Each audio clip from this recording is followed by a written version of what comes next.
Hello, I won't get too close in case I scare you all. Obviously, haven't got the face nor the voice for video, but I think it's quite important that people see the person who's talking and maybe hear how they speak, because one thing I'm noticing in the chats is um, the interpretation of text is down to the reader. So you might say something in a certain light that could be taken wrong because the person reading it sees you in a different light. I don't know.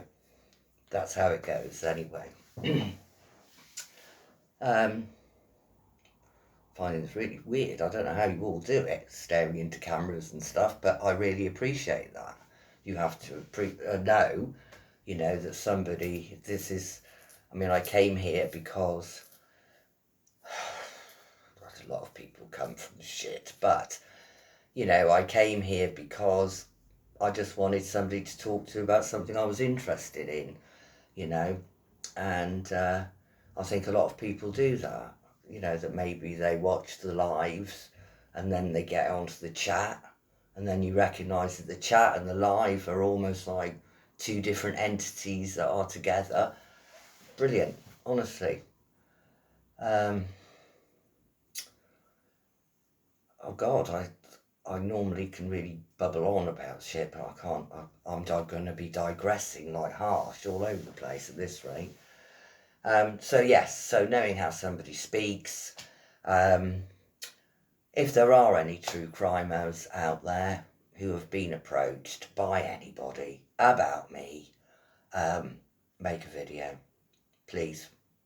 Honestly, the worst thing about something that's being done in secret is you just don't get the chance to have answer back. There's no court case. If you imagine that you met somebody online and you knew something about them, you discovered something about them, I don't know, and that's really quite serious, should it be true? And then you have to work out how do you find out, don't you? But you've met somebody and then you find out something about them and they need to keep you quiet. So if you know that I'm a hacker, that I'm a stalker, that I'm an obsessive, I'm a lesbian, I've got nothing against lesbians. I'm not giving lesbians a bad name because I'm not one. Prostitute, somebody you could just pick up online that'll have sex with you in the alleyway of a hotel. I don't know. The thing is, when you've got somebody really believable who is hiding behind this mantle of respectability, right? I know I'm quite switched on, and I was taken in 100%, really was, for at least a week. Truthfully, I thought this was my soulmate. It's like the whole of the narcissist things that you read, how you're their soulmate and everything's so great, and you're talking all the time, you're texting all the time, and then it stops. And then you wonder, what have I done wrong? What have I said? What have I done? How do I get back to being great again? And then you realise that this is just a game. I said to him in the first message I ever sent him, should anybody manage to get onto any of my accounts, use that number that I gave you to see what accounts I was on, because I was on dating accounts, I was on loads, everyone, as a sociological experiment of dating online for over 50s, being a participant observer in the whole process. You should find evidence to support that. I spent a lot of time talking to men online about how they felt the experience treated them, what were the biggest lies that women told, what were the biggest turn-offs, that sort of thing. I just found it was really interesting. People are really interesting, and I'm finding that now in the live. That the lives that people are running, what you realise is there are really good people talking in there. people that should have their own channels, really, and they go on to, like, Michelle Behind the Crimes, who, I'm quite a big fan of. I'm not obsessed with her.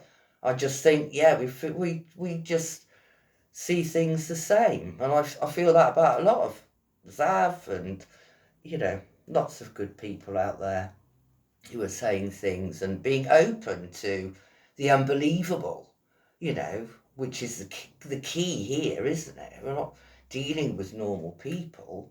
They're not normal. They might look normal. They might go to work and all the rest of it. But look at all these people who are responsible for all these awful things that happen. And people go afterwards, I never knew. I could never in a million years would I have thought that this guy would be responsible for this, or, Harold Shipman is the most prolific serial killer in Britain, 230 people, I think, and he was a doctor and people really loved him. Even after he was arrested, it was proved, people were still maintaining that he's innocent because they literally couldn't believe that somebody they thought so much of could be responsible. They just couldn't believe. These are the people where you have to say you can't handle the truth. Now, I think what's going on in true crime is we can't believe the police. We know that they lie to us anyway, but really, I think any creator that's talking to the police is just being fed bullshit. I really do. I think the people you need to talk to are the family, really. Sorry, I'm going all over the place. It's just be a small introduction.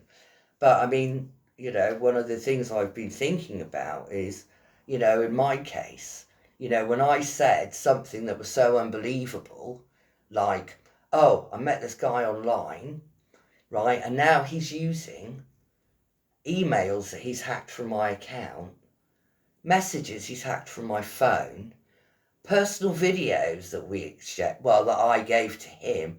Now and I said this to the police, so before you think, I'll go to the police for this, there's nothing I'm telling you I haven't told the police. And that's why I'm telling you, because where do you go? If you can't go to the police, you have to go to YouTube and say, help me work this out. Help me provide enough evidence to make the police take notice of it, understand the enormity of what I'm saying, and recognise that somebody needs to look into something somewhere. Because if I'm right about this guy, if he is going to all this trouble, right, to make me be unbelievable, no credibility, I can't think of the words now, I should have written a script. No wonder it takes people hours to produce these videos. But I haven't got the time, energy, or the patience, to be fair with you, and I think I'm running out of time that I can, if I can't do anything else, then at least I can tell you what I think's happening, who I think's how it's working, how these things are planning out and who you need to go and see. Because if he's on these YouTube streets and he is contacting